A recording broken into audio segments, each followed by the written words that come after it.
Rumah sakit, tempat di mana harapan dan kematian berdampingan. Tempat di mana doa dipanjatkan dan jeritan terakhir terdengar. Namun tidak semua yang meninggal benar-benar pergi. Di balik lorong sunyi dan cahaya lampu yang redup, tersimpan kisah-kisah yang tak pernah ditulis dalam laporan medis. Kisah mereka yang tertinggal, mencari tubuh baru, atau sekedar tidak mau sendiri. Malam ini, kamu akan mendengar suatu kisah tentang ruangan yang seharusnya kosong, tentang bel yang tetap menyala, dan tentang seorang perawat yang tidak pernah benar-benar keluar. Selamat datang di Lorong Mati, di channel YouTube Andi Halo.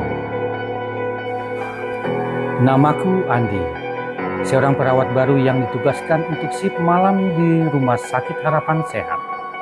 Ironis memang namanya karena banyak yang bilang rumah sakit ini memang menyimpan lebih banyak arwah daripada harapan.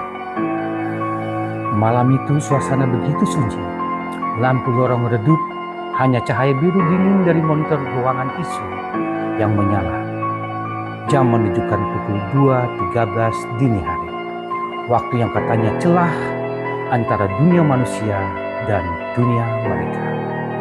Aku sedang duduk di ruang perawat ketika suara ting ting ting dari bel pasien terdengar dari monitor ruangan 308. Aku mengeri. Ruangan 308, temanku. Aku buka data pasien di komputer, tidak ada pasien terdaftar di 308. Ruangan itu kosong. Kosong bukan terkunci karena direnovasi setelah seorang pasien gantung diri tahun lalu. Tangannya sendiri yang dia gunakan untuk mengikat lehernya dengan selimut. Keringat mulai merembes dari pelipisku. Aku panggil senior Mbak Rati, tapi ponselnya tidak aktif. Mungkin sedang tidur di ruangan istirahat. Karena rasa penasaran bercampur tanggung jawab, aku akhirnya mengambil senter dan berjalan ke arah 308. Langkahku menggema di lorong yang sepi. Setiap langkah terasa seperti ditarik oleh sesuatu yang tak terlihat. Ketika aku sampai di depan pintu 308, aku melihatnya sedikit terbuka, padahal pintu itu selalu terkunci dengan rantai. Tanganku gemetar saat mendorong pintunya. Ruang itu gelap dan berdebu. Tapi di tengah ruangan, tepat di ranjang yang berkarat, ada seorang duduk membelakangi arah pintu.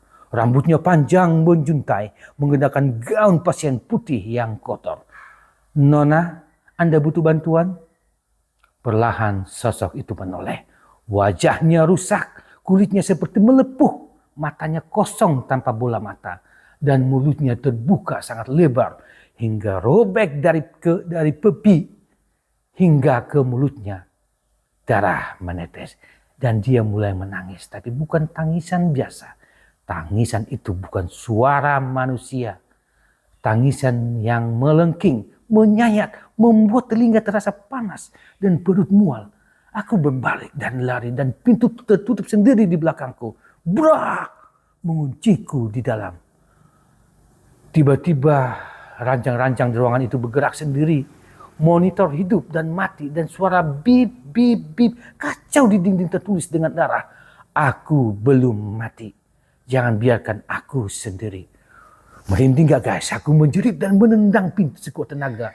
Akhirnya terbuka dan aku terhempas ke lorong. Begitu aku keluar, lampu lorong padam satu demi satu di belakangku. Seperti ada yang mengejarku dari kegelapan. Aku lari tak tentu arah hingga tiba di ruang jenazah tanpa sadar. Pintu menutup otomatis di belakangku. Di dalam, deretan kantong jenazah terbuka perlahan. Satu persatu bau amis darah dan formalin menyeruak. Dari salah satu kantong muncul tangan pucat dengan kuku panjang yang menggurat dagingnya sendiri. Jeritan terdengar dari berbagai penjuru ruangan. Tangisan bayi, rintihan orang sekarat, suara seorang wanita memanggil. Andi, ikut aku. Aku sendiri di sini. Aku bersembunyi di balik lemari alat memejamkan mata dan berdoa. Tapi suara-suara itu makin dekat dan napas-napas terasa di leherku. Aku menoleh perlahan dan menepati wajah yang sama, wanita dari 308 tepat di belakangku. Tapi kali ini wajahnya lebih rusak.